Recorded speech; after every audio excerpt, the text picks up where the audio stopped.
Halo, selamat siang buat kita semuanya. Baik, di sini saya sebagai ketua kelompok 6 akan membuka presentasi kami. Nah, jadi di sini kami akan membahas atau mengupas tuntas mengenai sistem koloid. Nah, di sini kami akan mempresentasikannya lewat video. Nah, sebelum kami memulai presentasi kami, izinkan dulu kami memperkenalkan anggota dari kelompok kami ini. Perkenalkan, nama saya Juliet Mareto Barulimbong, kelas 11 IPA 1. Perkenalkan, nama saya Giovanni Sinaga, saya dari kelas 11 IPA 1. Nama saya Wulanatika Penemandari Tosoid dari kelas 11 IPA 1. Perkenalkan, nama saya Rini Septia dari kelas 11 IPA 1. Halo, perkenalkan nama saya Ruben Damanik, saya dari kelas 11 IPA 1. Perkenalkan, nama saya Kalepadus Asuduan Sigalinggi dari kelas 11 IPA 1. Oke, baik, kita masuk kepada kata pengantar. Puji dan syukur kami ucapkan kehadiran Tuhan Yang Maha Kuasa, karena atas berkat dan karunia-Nya kami dapat menyelesaikan makalah kimia kami tentang sistem koloid. Nah, makalah kami ini disusun setelah melakukan penelusuran mengenai judul tersebut. Nah, melalui makalah ini, saya berharap agar kita dapat lebih memahami dan mengerti mengenai sistem koloid. Kami menyadari bahwa makalah ini masih jauh dari kata sempurna. Oleh karena itu, kami mengharapkan kritik dan saran yang membangun agar kami dapat menyusun makalah lebih baik lagi ke depannya. Nah, untuk itu saya mengucapkan terima kasih banyak kepada Bapak Ibu Guru beserta teman-teman yang telah menyimak makalah kami ini, dan kami juga berterima kasih kepada Bapak Ibu Guru yang telah memberikan tugas ini. Baiklah, di sini saya akan menyampaikan bagian-bagian dari makalah kelompok kami.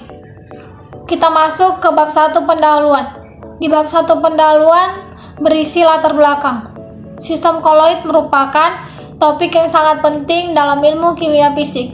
Sistem koloid terdiri dari partikel-partikel kecil yang terdispersi dalam medium pendispersi.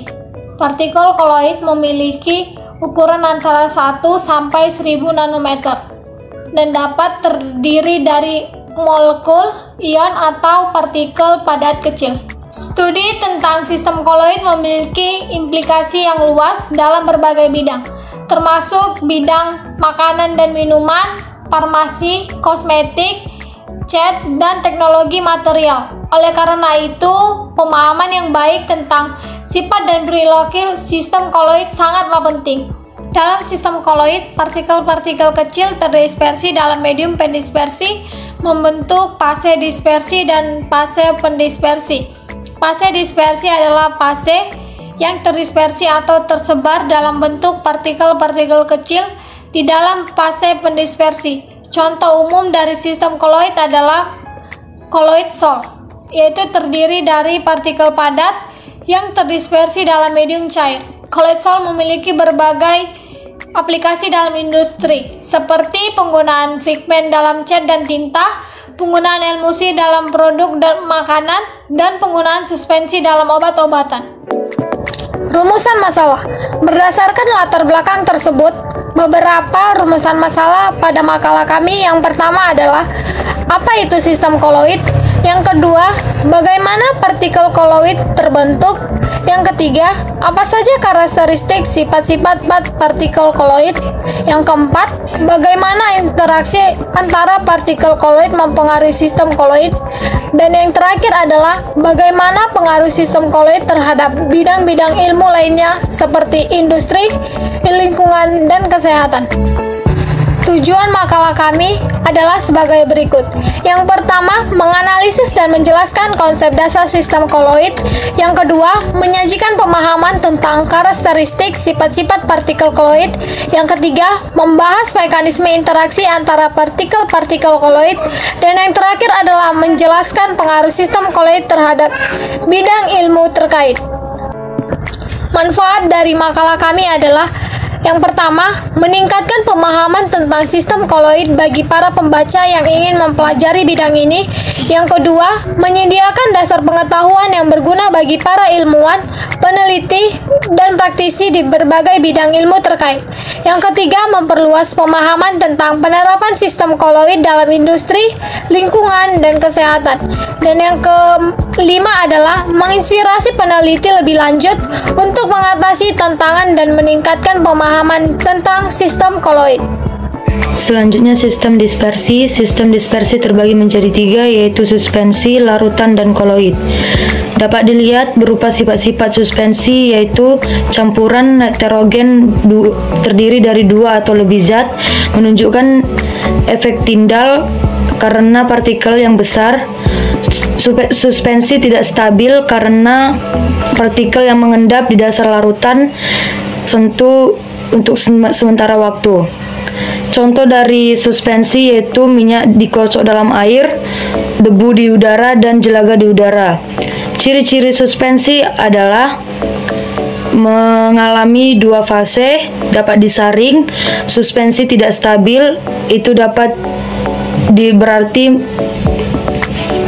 bisa memisahkan diri, mengalami campuran heterogen, dan diameter partikel lebih dari 5-10 cm.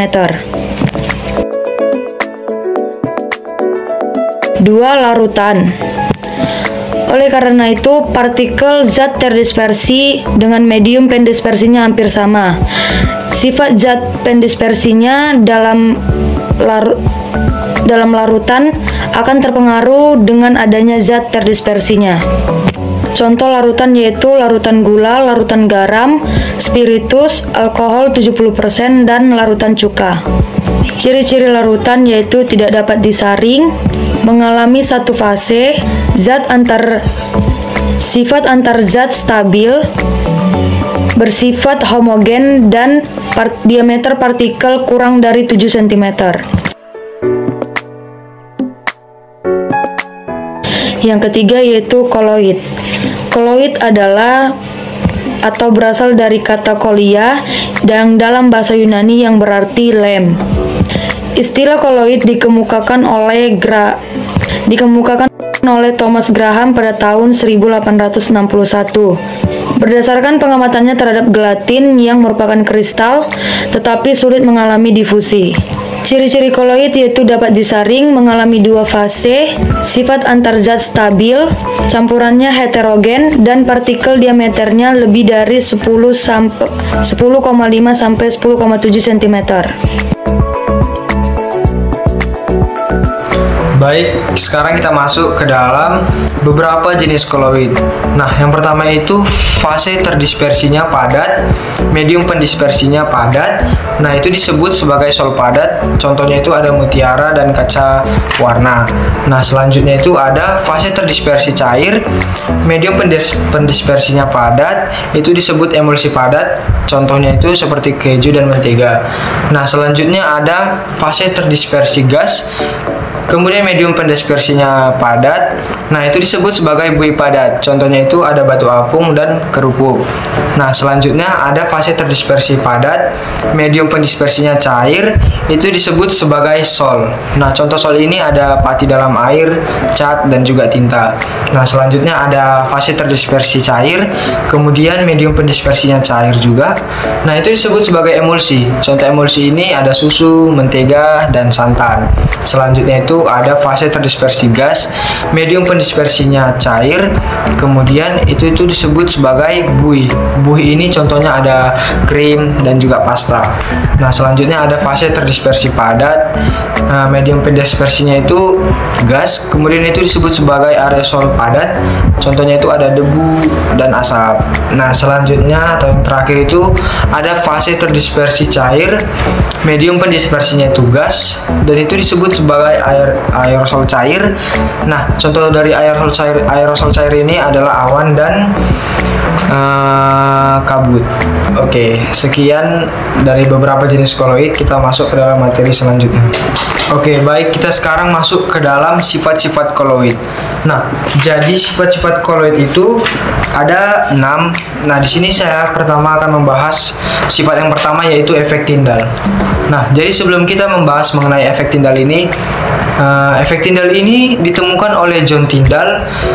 Mengapa nama sifat koloid itu efek Tyndall? Karena penemunya juga nama belakangnya itu John Tyndall.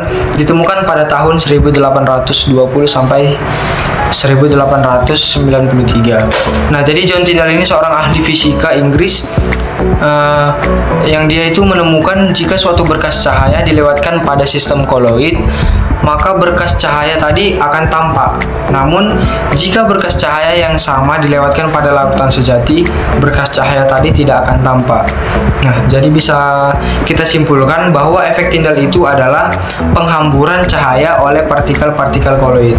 Seperti contohnya itu kayak sinar matahari yang menyinari bumi, tapi kita bisa melihat debu-debu itu berhamburan.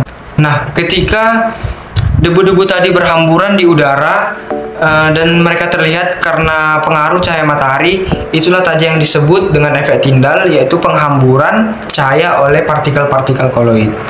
Baik, itu dia tadi mengenai efek Tyndall. Nah, setelah kita mengetahui teori-teori mengenai efek Tyndall tadi, nah di sini saya mengambil sebuah cuplikan video mengenai efek Tyndall agar kita lebih paham lagi mengenai efek Tyndall tadi. Silakan disimak videonya agar kita sama-sama bisa menyerap ilmunya ke diri kita masing-masing.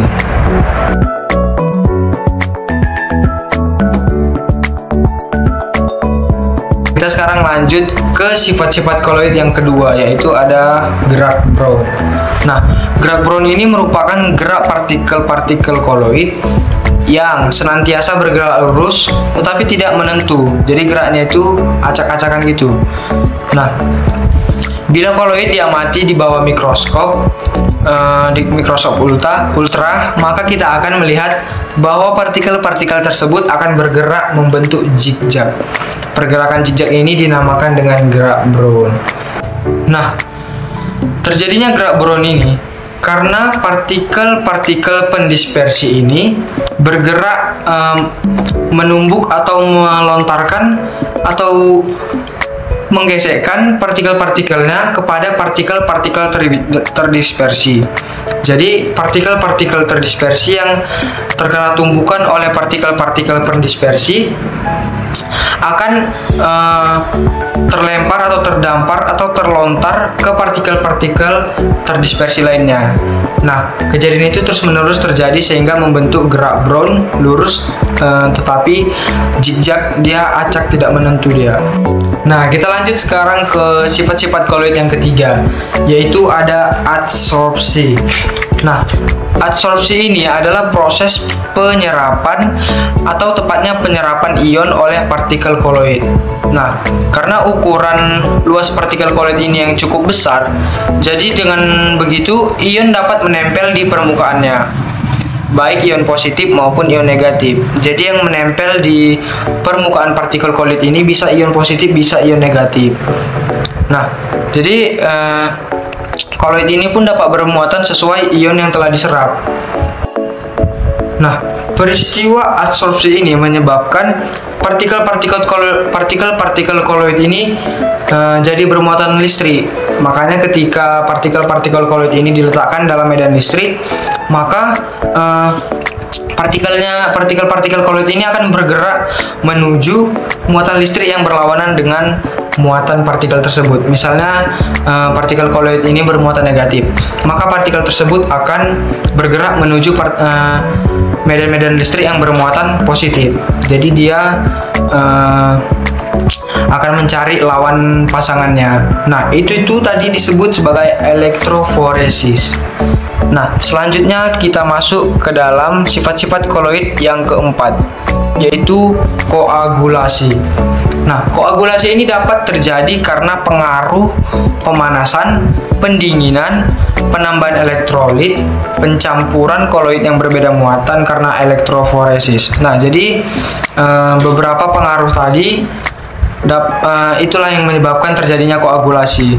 Jadi koagulasi ini kata lainnya itu yaitu penggumpalan. Jadi koagulasi ini terjadi karena setiap partikel koloid yang memiliki muatan yang berlawanan saling menetralkan dengan gaya elektrostatik hingga membentuk partikel yang besar dan menggumpal. Itulah yang disebut dengan koagulasi.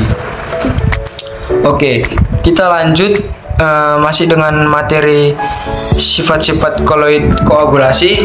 Nah, di sini kita akan membahas contoh koagulasi dalam kehidupan sehari-hari. Jadi ada beberapa contoh dari koagulasi dalam hidup kita sehari-hari. Contohnya itu perebusan telur, pembuatan yogurt, pembuatan tahu, pembuatan lateks, penjernihan air sungai, pembentukan delta, pengolahan asap atau debu.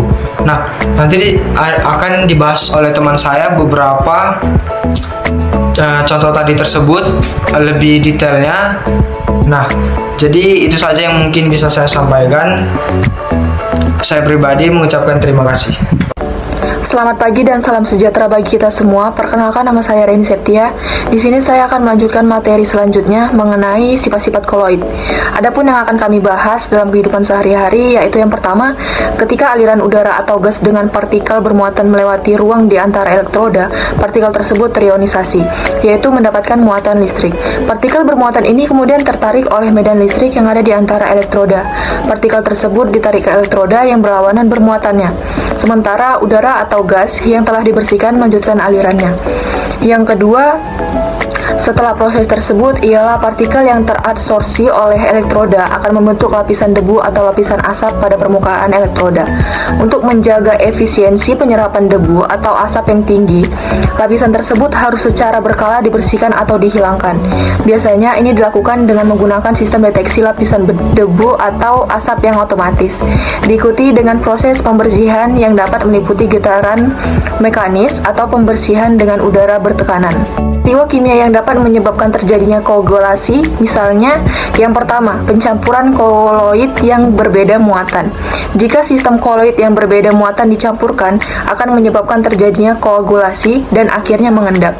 Sebagai contoh, SOL FeOH 3 kali yang bermuatan F positif akan mengalami koagulasi jika dicampur dengan SOL FeOH 3 kali yang bermuatan F positif akan mengalami koagulasi jika dicampur dengan SOL AS2S3. Yang kedua yaitu adanya elektrolit. Jika koloid yang bermuatan positif dicampurkan dengan suatu larutan elektrolit, maka ion negatif dari larutan elektrolit tersebut akan segera ditarik oleh partikel koloid tersebut. Akibatnya, ukuran koloid menjadi sangat besar dan akan mengalami koagulasi. Sebaliknya, koloid negatif akan menyerap ion-ion positif dari suatu larutan elektrolit. Adapun sifat-sifat koloid yang kelima yaitu kestabilan koloid. Menjaga kestabilan koloid dapat dilakukan cara-cara berikut. Yang pertama, menghilangkan muatan koloid. Proses penghilangan muatan koloid dilakukan dengan proses dialisis. Pada dasarnya, proses dialisis adalah proses menghilangkan muatan koloid dengan cara memasukkan koloid ke dalam membran semi-permeabel. Membran ini yang mempunyai pori-pori yang mampu ditembus oleh ion, tetapi tidak mampu ditembus oleh partikel koloid. Selanjutnya ada penambahan stabilisator koloid. Penambahan suatu zat ke dalam suatu sistem koloid dapat meningkatkan kestabilan koloid. Misalnya, emulgator dan koloid pelindung. Emulgator adalah zat yang ditambahkan ke dalam suatu emulsi atau koloid cair dalam cair atau cair dalam padat dengan tujuan menjaga koloid agar tidak mudah terpisah. Sebagai contohnya, penambahan sabun ke dalam campuran minyak dan air serta menambah amonia dalam pembuatan emulsi pada kertas film. Yang terakhir tentang sifat-sifat koloid yaitu koloid liofil dan koloid liofob. Sifat ini dapat ditemukan dalam sol yang terbagi jadi dua jenis yaitu liofil dan liofob. Sol liofil merupakan partikel dengan zat terdispersi yang bisa menarik mediumnya, sehingga ada gaya tarik-menarik antara keduanya. Sedangkan sol liofob merupakan partikel dengan zat terdispersi yang tidak dapat menarik mediumnya dan cenderung encer. Selanjutnya akan dibacakan oleh teman. Pada gambaran yang telah kami tampilkan, sifat daya absorpsi terhadap medium pada soliofil kuat, mudah mengabsorpsi mediumnya sehingga ukuran partikelnya dapat semakin besar, sedangkan pada soliofob tidak mengabsorpsi mediumnya. Sifat efek tindal pada soliofil kurang jelas, sedangkan pada soliofob sangat jelas. Sifat viskositas atau kekentalan pada soliofil lebih besar dari mediumnya, sedangkan pada soliofob hampir sama dengan mediumnya. Sifat koagulasi pada soliofil sukar terkoagulasi, sedangkan pada soliofob mudah terkoagulasi atau kurang stabil. Sifat lain-lain pada soliofil bersifat reversible atau jika sudah terkoagulasi dapat dengan mudah dijadikan koloid kembali. Sedangkan pada soliofob bersifat irreversible atau jika sudah menggumpal sukar diubah menjadi koloid kembali. Contoh dari soliofil: sabun, deterjen, agar-agar, kanji, gelatin. Sedangkan pada soliofob contohnya sol logam, darah, sol FeOH 3 kali. Kita masuk pada pembuatan koloid. Cara dispersi. Ada 3 teknik pembuatan sistem koloid dengan metode dispersi, yaitu mekanik, peptisasi, dan Bussur-Bredig. Nah, untuk teknik mekanik yang pertama, dalam pembuatan koloid ini akan menggerus butir-butir kasar dengan penggiling koloid hingga tingkat kehalusan tertentu. Kemudian, butiran halus tersebut dicampurkan dengan medium dispersi, misalnya saat membuat sol belerang. Awalnya belerang yang berbentuk serbuk digerus dan dicampurkan dengan air. Yang kedua, teknik peptisasi. Teknik peptisasi merupakan salah satu teknik pembuatan koloid yang berasal dari butir-butir kasar atau endapan yang pada prosesnya dibantu oleh zat peptisasi. Zat inilah yang memecahkan butiran kasar menjadi butiran koloid. Contohnya saat pemecahan zat protein dalam tubuh yang dikatalisis oleh enzim pepsin. Yang ketiga ada teknik Bussur-Bredig. Pembuatan koloid dengan teknik Bussur-Bredig ini biasanya digunakan pada pembuatan sol-sol logam. Logam tersebut digunakan sebagai elektroda dan dicelupkan dalam medium dispersi, kemudian pada logam diberi loncatan listrik di kedua ujungnya. Atom-atom pada logam akan terlempar ke air dan mengalami kondensasi yang akhirnya membentuk partikel koloid. Cara kondensasi. Contoh pembuatan koloid dengan cara kondensasi adalah yang pertama, reaksi redoks. Reaksi redoks merupakan reaksi yang disertai perubahan bilangan oksidasi. Contohnya saat pembuatan sol emas yang dilakukan dengan mereduksi garamnya. Yang kedua, reaksi hidrolisis. Reaksi hidrolisis merupakan reaksi suatu zat yang membutuhkan air pada prosesnya. Contoh reaksi hidrolisis adalah saat pembuatan sol FeOH 3 kali yang terbuat dari larutan FeCl3. FeCl3 ditambahkan pada air panas dalam prosesnya sehingga menghasilkan sol FeOH 3. Yang ketiga, pertukaran ion. Reaksi pertukaran ion umumnya dilakukan untuk membuat koloid dari zat-zat yang sukar, larut, atau endapan yang dihasilkan pada reaksi kimia. Dari materi yang kami jelaskan, kami memiliki beberapa kesimpulan, yaitu sistem koloid adalah suatu campuran zat yang terdiri dari fase terdispersi dan medium pendispersinya, di mana partikel-partikel fase terdispersi berukuran koloid tersebar merata dalam medium dispersinya. Setiap konsep dalam materi sistem koloid dipahami dan koloid dihubungkan dengan kehidupan sehari-hari. Pembelajaran ini berpengaruh baik pada siswa. Sistem koloid tidak mudah dipahami, tetapi dengan selalu berusaha pasti akan mendapatkan ilmu dari materi ini. Yang kedua, ada saran. Pembelajaran ini harus dikembangkan dengan baik agar pelajaran dapat memahami lebih lagi materi koloid. Sistem koloid juga harus sering dilakukan dalam kehidupan sehari-hari karena itu salah satu praktek atau contoh dari pembelajaran ini. Itu saja yang dapat saya jelaskan. Terima kasih. Nah, itu dia tadi materi-materi yang sudah kami jelaskan. Itu dia tadi yang sudah kami presentasikan mengenai sistem koloid ini. Nah, sebelum kami menutup presentasi ini, kami mengucapkan mohon maaf buat teman-teman dan buat Bapak Ibu guru atas kesalahan kata maupun gerak-gerik kami dalam menyampaikan materi ini yang kurang sempurna. Nah, saya akhiri dengan selamat malam atau selamat Bapak mulai. Saya akhiri dengan selamat siang buat kita semuanya. Duar-duar.